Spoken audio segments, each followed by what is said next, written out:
Hello students, this is the fourth class of Basics of Grammar. In this video, we discuss the forms of pronoun. At first, I would like to say what is pronoun. Pronoun is the word that is used instead of noun. Pro instead of name means noun. Okay, so there are altogether 7 personal pronouns: I, we, you, he, she, it, they. Okay, altogether there are 7 personal pronouns. And students, they have different numbers also. For example, I singular number, you singular, he singular, she singular, it singular number, we plural number, you singular and plural both, and they plural number. See students, pronoun जो होते हैं इसमें मैं आपको बता रही हूँ कि सिंगुलर और प्लूरल दोनों होते हैं. तो आई और वी, आई आपका फर्स्ट पर्सन हो गया और वी भी फर्स्ट पर्सन है. What is the difference between I and we? I is used for the single person while V is used for more than one person. So the number of V is plural, but both of them, I and V, both of them are of first person pronoun. Next में आते हैं second person, you and you. तो आप यहाँ पे देख रहे हो कि सिंगुलर नंबर में भी यू ही यूज़ करते हैं और प्लूरल नंबर में भी स्टूडेंट्स हम लोग क्या यूज़ करते हैं? यू ही यूज़ करते हैं. सेकेंड पर्सन का आप सिंगुलर और प्लूरल दोनों में क्या यूज़ करोगे? ये यू. और आपको मैं बताऊंगी जब नरेशन पढ़ाऊंगी तो how to come to know कि whether it is used as singular और प्लूरल, क्योंकि ये प्रोनाउन है जो नाउन के बदले में ही आएगा. नेक्स्ट आपका हो गया ही. थर्ड पर्सन में ही, शी और इट. यहाँ पर एक चीज़ आप ध्यान दो, all this 3 pronouns are in singular number. Okay, और थर्ड पर्सन का सिर्फ एक ही प्रोनाउन है जो प्लूरल है, like they. Third person plural number. First person का मैंने आपको बता ही दिया. फर्स्ट पर्सन में आई और वी दोनों का पर्सन फर्स्ट है, लेकिन आई का नंबर सिंगुलर है और वी का प्लूरल है. ओके स्टूडेंट्स, इसमें अब मैं आपको एक चीज़ बताने जा रही हूँ. एक तो मैंने आपको बता दिया कि ये बहुत ही इम्पॉर्टेंट है. Just remember, it's very much important to understand narration. If any students does not know about pronoun, और अगर उसने इस चार्ट को नहीं समझा, वो नरेशन कभी भी अच्छे से नहीं बना पाएंगे, और बनाएंगे भी तो हमेशा गलतियाँ होंगी.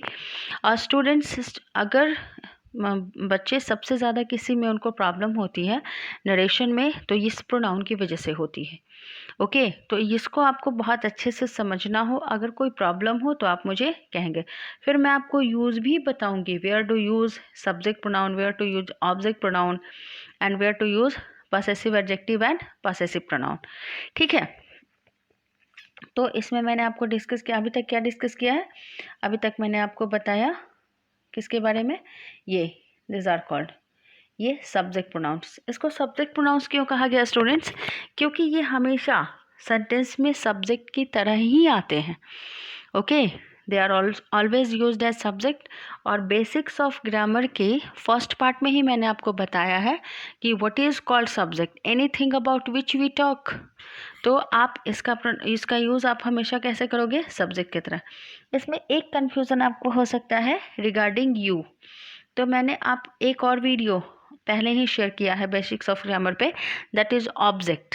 तो ऑब्जेक्ट में मैंने बताया कि अगर कोई भी word, any word that comes after main verb and answers the question what और whom, then that is called object.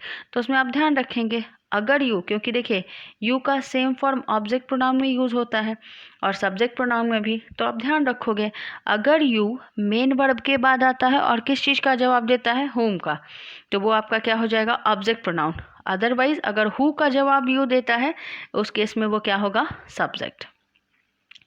अब देखिए नेक्स्ट में आ गया आपका ऑब्जेक्ट प्रोनाउन. ऑब्जेक्ट प्रोनाउन जितने भी हैं स्टूडेंट, जैसे आई का, बहुत जगह इसको ऑब्जेक्टिव केस में भी देखोगे. फॉर एग्जांपल आपसे पूछा जाए कि आई का ऑब्जेक्टिव केस क्या है, तो आप मी बोलोगे. ऑब्जेक्ट प्रोनाउन या ऑब्जेक्टिव केस दोनों सेम है. ठीक है.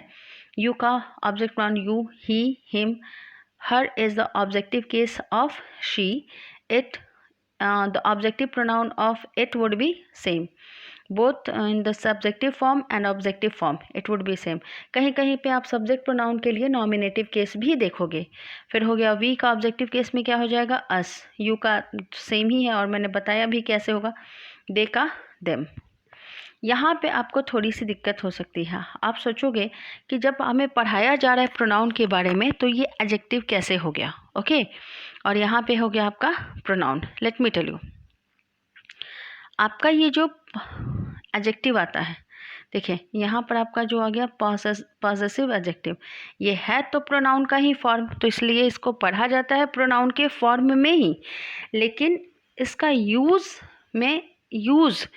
अलग हो जाता है स्टूडेंट्स, कि ये प्रोनाउन नाउन के जगह पे नहीं आता है। ये किसके लिए आता है, ये नाउन के पहले आता है क्वालिफाई करने के लिए, पोजीशन बताने के लिए, इसलिए इसमें ध्यान रखिएगा।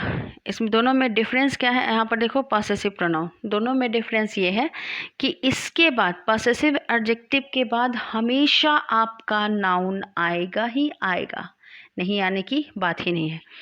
पॉसेसिव एडजेक्टिव प्लस नाउन, और पॉसेसिव प्रोनाउन के बाद आपका कभी नाउन आएगा ही नहीं, ठीक है। अगर किसी ने नाउन यूज़ कर दिया तो उसका गलत है, इस चीज़ को क्लियर समझिएगा।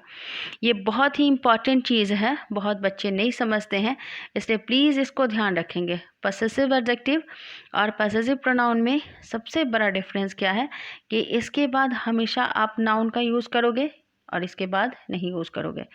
एक और माइनर सा डिफरेंस देखो, पॉसेसिव एडजेक्टिव में योर होता है, यहाँ yours, her hers, next our ours, your yours, their theirs.